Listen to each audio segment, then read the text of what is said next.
تو ایک زمانہ ہمارے اوپر ایسا گزرا ہے کہ لوگ ایک دوسرے کا احساس کرتے تھے. یہ بغداد کی کہانی ہے. ایک شخص صرف یہ دیکھنے کے لیے آتا ہے کہ یہ لوگ عزت کیوں اتنی زیادہ پا گئے ہیں.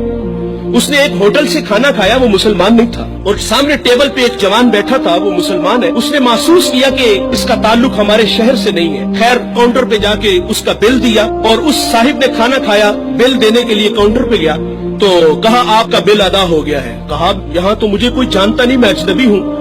کہا ایسے ہی ہے, ایک مسلمان تھا اور اس نے آپ کا بل دیا اور چلا گیا. رکا اس لیے نہیں کہ آپ شکریہ کے لیے آگے بڑھیں گے, تو اس نے یہ بھی اپنے لیے مناسب نہیں سمجھا کہیں یہ نفس کی غذا نہ بن جائے. وہ اس بات سے متاثر ہوا. پھر ایک دکان پہ گیا, اسے کوئی چیز چاہیے تھی. جب دکان پہ گیا تو اس نے کہا یہ چیز مجھے چاہیے, قیمت طے ہوئی. تو دکاندار پتہ کیا کہتا ہے, وہ کہتا ہے بھائی اسی معیار کی اسی قیمت میں وہ جو سامنے دکان ہے, اگر یہ چیز تم اس سے خرید لو تو تمہیں کوئی اس پہ اعتراض تو نہیں. کہا مجھے چیز چاہیے. وہ سامنے دکان پہ گیا, اس نے وہ چیز خریدی, خرید کے جانے لگا. لیکن یہ تجسس تھا, اس نے ایسا مجھے کیوں کہا, یہ خود بھی تو نفع لے سکتا تھا, فائدہ تو اسے بھی ہو سکتا تھا, لیکن اس نے مجھے اس کے پاس کیوں بھیجا. دوبارہ پھر پلٹتا ہے اور آگے کہتا ہے بھائی وہی معیار ہے, وہی قیمت ہے, لیکن اس کے پاس بھیجنے کا مقصد کیا تھا تیرا.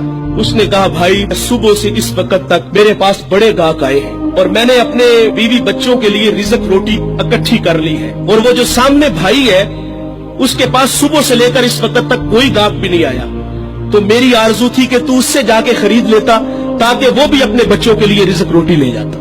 ایک ایسا زمانہ تھا, ہمارے اخلاق اتنے اچھے تھے, ہم ایک دوسرے کا خیال رکھتے تھے.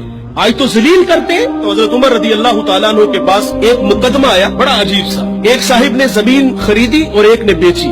جس نے زمین خریدی اس نے ہل چلایا تو اس سے خزانہ نکلا, اور وہ خزانہ لے کے جس سے خریدی ہے اس کے پاس آ گیا اور آگے کہتا ہے کہ بھائی میں نے زمین خریدی ہے, زمین کے پیسے دیے ہیں, اس خزانے کے پیسے نہیں دیے, یہ آپ مجھ سے لے لو. اور جس نے بیچی ہے وہ کہتا ہے بھائی یہ تمہارے مقدر, یہ میں نہیں لوں گا, یہ تمہارے ہی ہے.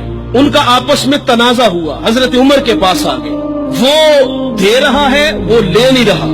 آج بھائی ایک انچ پہ ایک دوسرے کو قتل کر رہے ہیں. آج ایک انچ پہ بھائی جیونا مرنا ختم کر رہے ہیں اپنے بھائی سے. اپنی اولادوں کو بھی نصیحت کر کے جاتے کہ چچا کو منہ نہیں لگانا. اور ادھر کیا ہے جو رسول اللہ نے اخوت کا درس دیا تھا ان قوم کو, ان لوگوں کو, اور وہ کتنے اچھے لوگ ہیں, وہ خزانہ دے رہے, وہ لے نہیں رہا.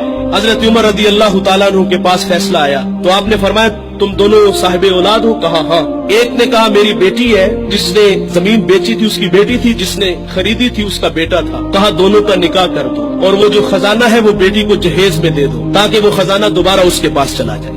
تو اللہ سے دعا کریں کہ اللہ ہمیں